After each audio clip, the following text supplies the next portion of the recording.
The clearest way to organize a proof is called a two-column proof. It is a list of each new statement you can make on the left side and the reason why you can make that statement on the right side. So it is organized like this.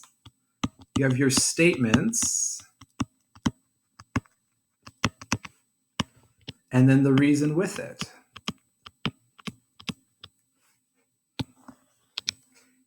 And then you just do a numbered list and corresponding numbers with it until you prove the thing that you're being asked to prove. So let's do an example that lays this out. Write a two-column proof. So the way that we start any proof, or the way the scenario is brought to us, is you are told what information you are given, and you are told what you need to prove. So whenever you are doing a proof, you will need to write out given, and then you write out the information or draw the diagram that you're given. This is geometry, so there'll be a lot of diagrams. And then underneath it, you will need to write prove and the thing or things that you are asked to prove. So once you have done that,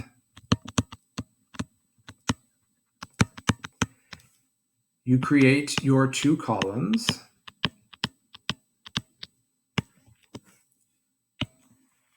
Just like this. And then the first statement that you make every single time is you lay out all the information that you are initially given. And then the reason why we can say 3x equals x plus 12, well, that is given. You are laying out on the table everything that you have been given in this particular scenario. And from there, we start to use our reasons that we have learned.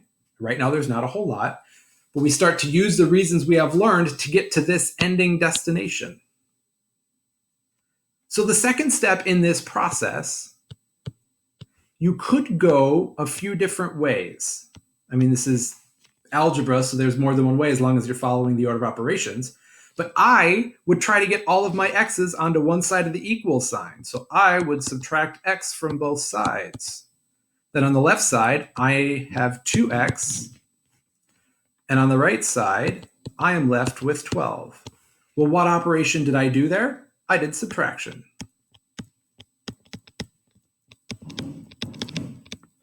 You'll have to excuse that extra noise if you're hearing any of it. This is not a soundproof studio.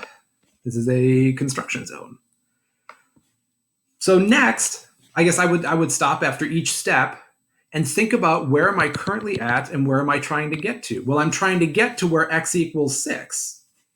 So that means the next thing that I want to do is mathematically continue to unpack x to get that by itself. Well, then we just divide by 2.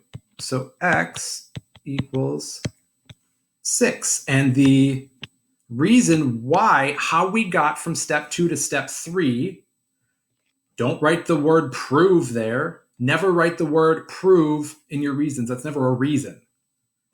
The reason is how we got to that step 3 from the previous step. Well, what we did was division.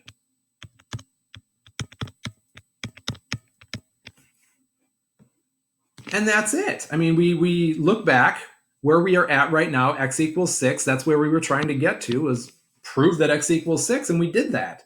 There's no answer you need to circle. This whole proof is your answer. If you want to be a really cool mathematician, and there aren't many of us out there, but if you put these 3 dots like this, that means therefore, or in conclusion. It's kind of like you're flexing that you got to the answer. You don't have to do that. I'm probably going to be the only math teacher that says that that's a thing. But I kind of like doing that sometimes to make it stand out that that's your ending answer. Those 3 dots mean therefore. And that's how you set up and do a 2-column algebraic proof.